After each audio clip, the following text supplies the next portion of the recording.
नमस्कार दर्शक बंधु शुभ संध्या आमे नहीं आसु देश विदेश राज्य 20 गुरुत्वपूर्ण खबर खबर भल लगे वीडियो को लाइक करने सहित चैनल नुआ सब्सक्राइब करी आपण जिलार ना लिखिदेवे जहाँफल प्रत्येक दिन आपण जिलार खबर किसी ना कि अपडेट पाइपर तेज कौन रही आज संध्यार खबर चलता नजर पकाइबा।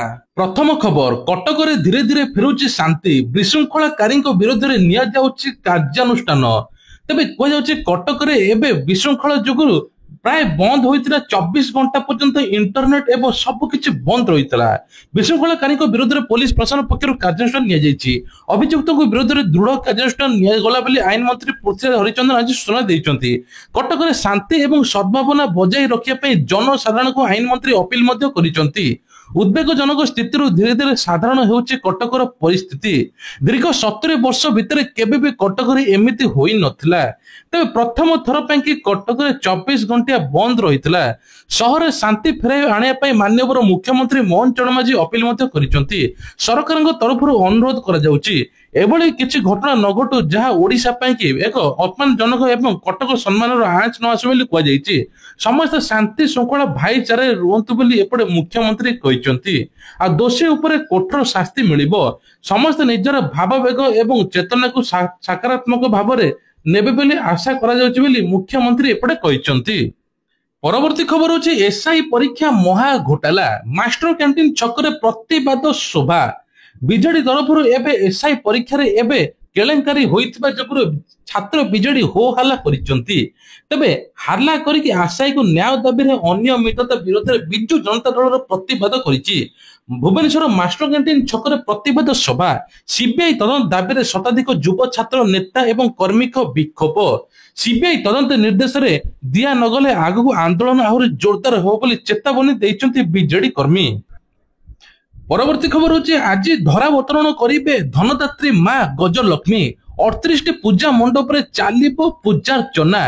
विशेषकर मां 10 भुजा विदाय पर आज धरावतरण करिबे धनदात्री मां गजलक्ष्मी। पद्महस्ता कमला को स्वागत नहीं चलचंचल हो उठी गां टू सहर। मां को आगमन को नहीं चलचंचल अनुगुल ढेंकानाल 38 मंडप रे चालिबो मां को पूजार्चना। अनुगुल रे 45 रु अधिक मंडप रे होइथिया बेले एबे 38 ढेंकानाल रे देखिबाको मिलिबो। अन्यपटे शांति श्रृंखला पई पुलिस व्यापक व्यवस्था मध्ये करिछि। 20 प्लाटून पुलिस फोर्स मध्ये मुतयन होइचंती। 200 होमगार्ड मध्ये मुतयन होइचंती। एपटे किभଳି निशा द्रव्य को हटाई दिया जिवो एवं मन इच्छा मेलोडी एवं डीजे को मध्ये बंद करा जिवो बोली कह जाउछि। परवर्ती खबर रहुछि एथर झलसिब गुप्त श्रीक्षेत्र बलराम दास समाधि पीठ नवीकरण पई मिलिला 22 कोटी टंका। कहीं केउ कालरू गोप ब्लॉक अंतर्गत बेगुनिया गाँव में रही आसी भक्त बलराम दासଙ୍କ समाधि पीठ जहाँकि गुप्त श्रीक्षेत्र नाम बेस परिचित। उक्त क्षेत्र उन्नति पाई स्थानीय अंचलवासी सरकार निकट बारंबार अभियोग करी आसुता बेले एथर ए सरकार एबे 22 कोटी टंका खर्च करिए बोली कह जाउछि। काहेकि ना लक्ष्मी पुराण दांडी रामायण सहित जड़ित सांस्कृतिक पर्यटन केंद्र बिंदु रे उन्नति करिया पई दाबी करी आसुतले। एथर ग्रामवासी दाबी मध्ये पूर्ण होईछि। उपमुख्यमंत्री को धन्यवाद मध्ये जणाइछंती। एपटे कह जाउछि जे भलो भलो पर्यटन स्थली मध्ये आगु हेबो। कॉलेज छक पीठ में 3टी गेट रहणी गृह सभा मंडप कहुछि। परवर्ती खबर होछि पुरी रे आसंता कालीटू हबिसियाली व्रत। तबे एने कि जो माने रेजिस्ट्रेशन करथिले से माने सब आसिके पहुंचबे। एतपई विभिन्न जिल्ला रो हबिसियाली आसी श्रीक्षेत्र किछि लोक पहुंची गलनी। पुरी रे जिला प्रशासन पक्षरु चलित वर्ष 4टी स्थान रे हबिसियाली को रहणी पे व्यवस्था मध्ये कराइछि। ऑनलाइन माध्यम रे आवेदन आह्वान कर जाइथिला। जांच परे योग्य विवेचित हबिशाली माने निर्धारित हबिशाली केंद्र पहुंचवा आरंभ कले। जिलापाल दिव्यज्योति पर एपरी एबे समस्त हबिशाली केंद्र परिदर्शन एवं समस्त कार्य तदारख करने हबिशाली केंद्र श्रीमंदिर दर्शन व्यवस्था ड्राई रन करथिले। गोटे मास माँ माने हबिशाली केंद्र व्रत पालन करेंगे। बृंदावती निवास हबिशाली केंद्र माँ माने पहुंचा पर से प्रशासन पक्ष स्वागत करा जायछि। परवर्ती खबर होछि श्रीमद भागवत महोत्सव भक्ति सम्मान और मौलिक मूल्य को दृढ़ करे। एने कि मुख्यमंत्री कहते प्रत्येक गाँव में भागवती टुंगी मानकर हेब पुनरुद्धार। एने कि मुख्यमंत्री मोहन चरण माझी आज कहते श्रीमद भागवत महोत्सव जोगदे मुख्यमंत्री समाज विकास निमंते युवपीढ़ी को भागवत तत्व को ग्रहण करने उचित बोली कहते। श्रीमद भागवत महोत्सव भक्ति सम्मान मौलिक मूल्य को दृढ़ करे। श्रीमद भागवत ग्रंथ परंपरा भक्ति एवं अमूल्य शिक्षा बोली कहुची, जहाँफल प्रत्येक लोक भागवत विषय जानिबा दरकार। नित्यदिन आम जहाँ भी बिताऊे समय जहाँ भी होची सबकि भागवत ही समाधान हो पारे बोली कहुची। परवर्ती खबर हूँ टंका दियो चाकरी नियो। वर्तमान समय चाकरी बहुत कष्ट हो पड़ी, एपटे परिश्रम सब वृथा होती। चाकरी कला बजारी चली लक्ष लक्ष टंकार बिक्री होती छात्र भविष्य। वर्ष वर्ष धरी निजुक्ति परीक्षा घोटाला करुवा लोक मुखा खोली। प्रति चाकरी 25 लाख टंकार डील होता सूचना मिली। ओडिशा रे नुहे विभिन्न राज्य में मालमाल अपराधिक मामला खुलम खुला चली। प्रश्नपत्र लीक सरकारी चाकरी बिक्री शह शह गरीब छात्र छात्री चाकरी हड़प अभियोग होता। ओडिशा रे खोली एकाधिक ऑनलाइन परीक्षा केन्द्र चली 2 नंबर काम। एथि ओडिशा सरकारी चाकरी दुर्नीतिर कला सामर्थ्य खोली देइचंती। एबे सब रहस्य खुली जाइछि। एने कि सरकार कहते जी एथरे सामिल अच्छी जिते बड़ लोक होना कहीं दृढ़ कार्यानुष्ठान नियाजिबो। परवर्ती खबर होची उपनिर्वाचन पूर्व 1100 कोटी टंकार प्रकल्प ओजाड़ी देले मुख्यमंत्री। निर्वाचन कमिशन नुआपड़ा कि उपनिर्वाचन कार्यसूची घोषणा करने को जाउथा बेलू घटना घंटा पूर्व मुख्यमंत्री मोहन चरण माझी सोमवार दिन नुआपड़ा जिले में 1100 कोटी टंकार अधिक मूल्यर उन्नयन प्रकल्प शुभारंभ करिसेंती। मोहन माझी कहते राज्य सरकार कल्याण अभिवृद्धि उपर ध्यान देउछंती। प्रकल्प गुड़िक कृषि शिक्षा स्वास्थ्य ग्रामीण विकास को उन्नत करिबो। एही पदक्षेप गुड़िक स्थानीय संजयीकरण सुदृढ़ करिबो, निजुक्ति सृष्टि करिबो, जीवन धारण मान को वृद्धि करिबो। एने कि मुख्यमंत्री कहचंती। परवर्ती खबर प्रत्येक जिले में जनशुणाणी शिविर खोलिबो।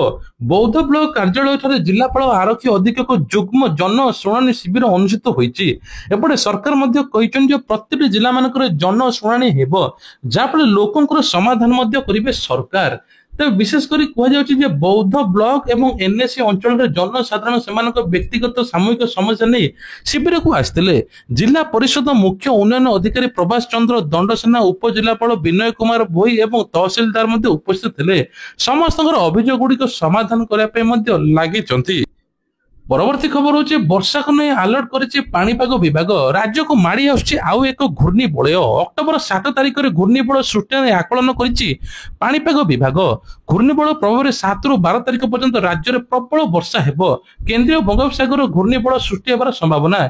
एहार विशेष प्रभाव उत्तर एवं उपकूल ओडिशा रे देखा जिवो बोली कहा जाउछि। आसंता 24 घंटे बिजुली घड़घड़ी सहित वर्षार संभावना को 20 जिला को येलो वार्निंग करछि पाणीपाग विभाग।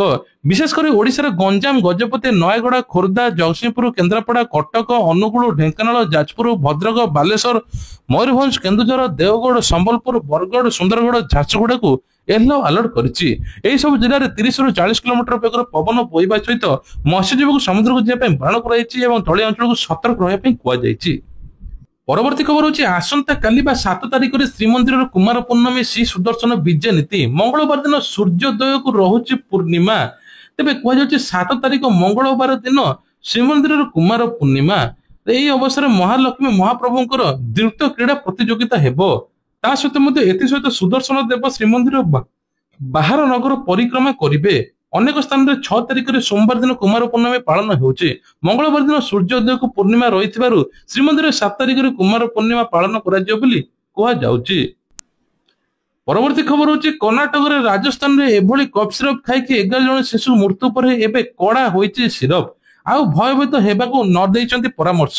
तबे कह जाउची विशेष करी कि एबे प्रेस्क्रिप्शन देखिकी मेडिसिन खाइबे बा कफ सिरप खाइबे। 2 वर्षर कम पिला को कफ सिरप देबे नाही। ड्रग्स कंट्रोल विभाग तरफ सीज करथिबा लैब को मध्ये पठा जाइतिला। कोनोसी रिटेलर पाखक एहा मध्ये जाइनी। राज्यवासी भयभीत होंत नाही बोली कह जाइची। ଆସନ୍ତୁ ଜାଣିବା ଯୋଜନା ବିଷୟରେ। ପ୍ରଥମ ତ ପିଏମ କିଷାନ ଟଙ୍କା। ପିଏମ କିଷାନ 21ତମ କିସ୍ତି ମିଳିବା ପାଇଁ ଯାଉଛି ଆସନ୍ତା ମାସରେ। ତେବେ ଯେଉଁମାନଙ୍କୁ 20ତମ କିସ୍ତି ମିଳିନି ସେମାନେ ଇ କେୱାଇସି କରିଦିଅନ୍ତୁ, ଯାହା ଫଳରେ ଏକା ସାଙ୍ଗରେ ଦୁଇଟି କିସ୍ତି ମଧ୍ୟ ପାଇପାରିବେ।